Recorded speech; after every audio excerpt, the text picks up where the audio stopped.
Vous êtes nombreux à avoir une baisse de motivation et de régularité ces derniers temps, et pour vous aider à garder un été actif et efficace pour votre cerveau, j'ai décidé de vous partager une batterie de conseils. En fait, il y en a 5, une batterie, c'est un peu obligé quoi.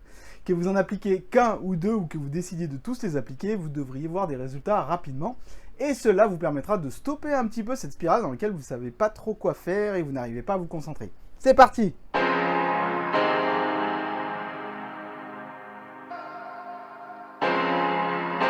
Avant de commencer, n'oubliez pas de jeter un œil sur mon dernier livre, justement, il peut vous aider à remettre votre cerveau sur les rails en moins d'un mois, et les bénéfices seront valables pour vous à vie. Ça peut être pas mal quand même.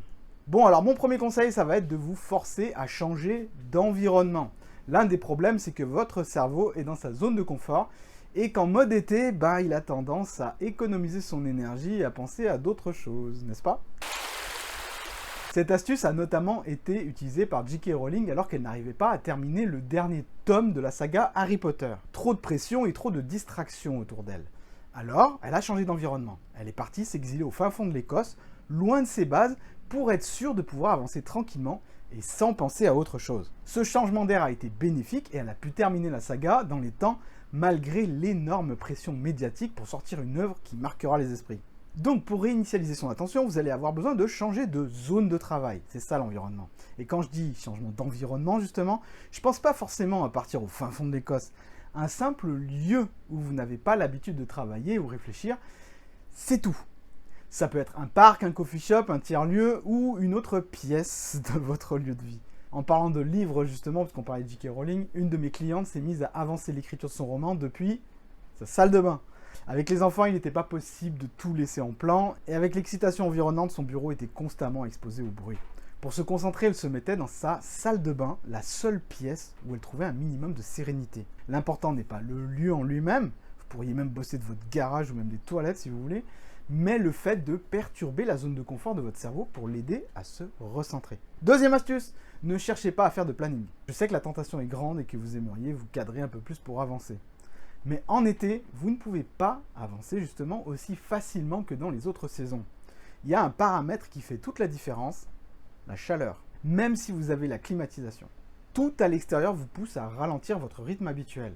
La luminosité, les températures, les collègues ou les prestataires en vacances, ou bien qui pensent à leurs vacances, les amis qui veulent vous voir pour déjeuner, les rendez-vous accessoires que vous n'avez pas le temps de caser le reste de l'année, les préparatifs de vos propres vacances, j'en passe et des meilleurs. Ne cherchez pas à tout caser dans un planning, mais au contraire, préservez-vous une plage horaire pour avancer les choses vraiment importantes.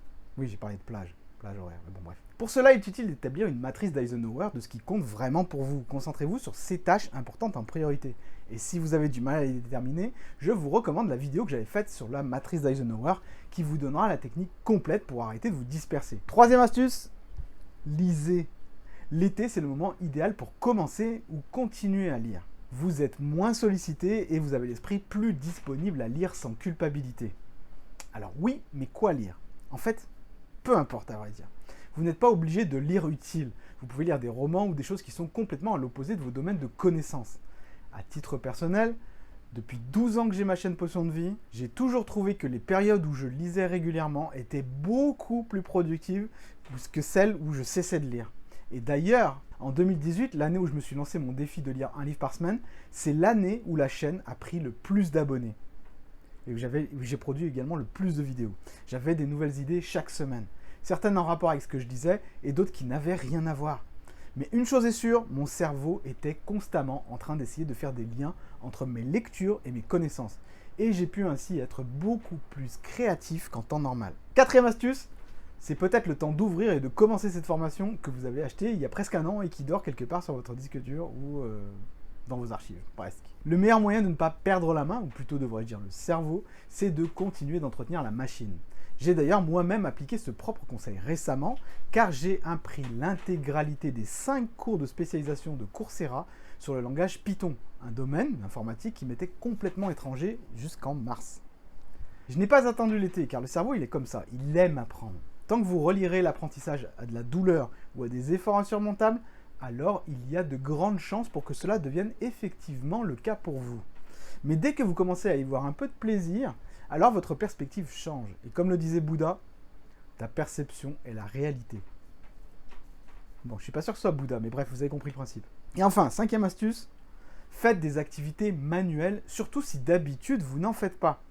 Ok, vous êtes doué pour tout ce qui est intellect, réfléchir, tout ça, mais qu'en est-il du reste? Quel rapport avec votre cerveau, vous allez me dire? Bah tout. Vous utilisez avant tout votre cerveau pour établir des nouvelles connexions neuronales, que ce soit au niveau intellectuel, mais également au niveau physique. Et ça, c'est important pour entretenir le cerveau, justement. Bon, alors quoi comme activité manuelle? Vous n'êtes pas branché bricolage? Bah moi non plus. Mais il n'y a pas besoin d'être le boss de Leroy Merlin pour faire des choses dans la maison qui sont utiles et qui nécessitent du travail manuel. Un tuto sur YouTube et vous voilà avec un projet pour lequel vous vous sentirez fier de vous. Si, je vous jure. Bon, on pourrait donner encore d'autres astuces, mais elles se regroupent un peu dans les 5 que je vous ai déjà donnés. Pratiquer la musique, faire des randonnées pour oxygéner le cerveau, enseigner quelque chose à quelqu'un, c'est la méthode Feynman. Si vous vous souvenez, j'en ai même fait une vidéo, et même une version améliorée, et ça je suis sûr que vous ne le saviez pas. Bref, être plus créatif, etc. En conclusion, si vous vous demandez en combien de temps d'inactivité votre cerveau commence à perdre en efficacité, eh bien sachez que c'est très rapide. Seulement 2 semaines suffisent. De quoi réfléchir et comprendre pourquoi la rentrée est souvent difficile pour nous. À très vite.